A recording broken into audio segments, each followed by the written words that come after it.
Hello' ষ্টুডেণ্টসকল, এটা নতুন ভিডিঅ'লৈ পোনপ্ৰথমে স্বাগতম জনাইছোঁ। আজি মই তোমালোকৰ কাৰণে লৈ আহিছোঁ মেট্ৰিক পৰীক্ষাৰ কাৰণে কিছুমান ইম্পৰ্টেণ্ট 1 মাৰ্কৰ কুৱেশ্যন এণ্ড আনচাৰ 2021 চনত যিসকলে মেট্ৰিক পৰীক্ষা দিবা সেইসকলৰ কাৰণে। তো ভিডিঅ'টো শেষলৈ চাবা।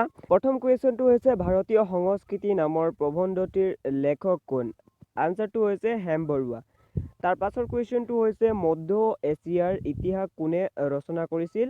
পণ্ডিত ৰাহুল সংস্কৃতায়নে। তাৰ পাছৰ কুৱেশ্যনটো হৈছে ভাৰতৰ দ্বিতীয়গৰাকী ৰাষ্ট্ৰপতি কোন? সৰ্বপল্লী ৰাধাকৃষ্ণন। পাছৰ কুৱেশ্যনটো হৈছে কাৰ দিনত অসমলৈ ৰেলগাড়ী আহিছিল? ইংৰাজৰ ৰাজত্বৰ দিনত। তাৰ পাছৰ কুৱেশ্যনটো হৈছে বৌদ্ধ ধৰ্মৰ মূল মন্ত্ৰ কি? অহিংসাই পৰম ধৰ্ম। তাৰ পাছৰ কুৱেশ্যনটো হৈছে জনজাতীয় গোষ্ঠীক আন এটা কি নামেৰে জনা যায়? অনাৰ্য জাতি হিচাপে জনা যায়। তাৰ পাছৰ কুৱেশ্যনটো হৈছে গেলিলিওৱে আকাশৰ অধ্যয়নৰ কথাবোৰ কোনখন গ্ৰন্থত প্ৰকাশ কৰিছিল? কোনখন গ্ৰন্থত গৈছিল? দ্য ষ্টেৰী মেছেঞ্জাৰত। তাৰ পাছৰ কুৱেশ্যনটো হৈছে কোনখন গ্ৰন্থ প্ৰকাশৰ পাছত নিউটনৰ প্ৰতিভাৰ কথা বৌদ্ধিক মহলে গম পাইছিল?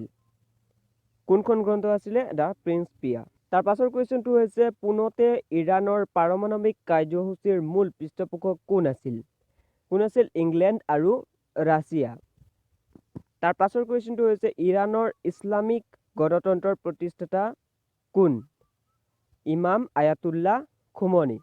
তাৰ পাছৰ কুৱেশ্যনটো হৈছে মাধৱদেৱৰ সাহিত্যিক জীৱনৰ কীৰ্তিস্তম্ভ কি? নামঘোষা। তাৰ পাছৰ কুৱেশ্যনটো হৈছে মাধৱদেৱৰ গুৰু কোন? মাধৱদেৱৰ গুৰু আছিল শংকৰদেৱ। তাৰ পাছৰ কুৱেশ্যনটো হৈছে মুমিন শব্দৰ অৰ্থ কি?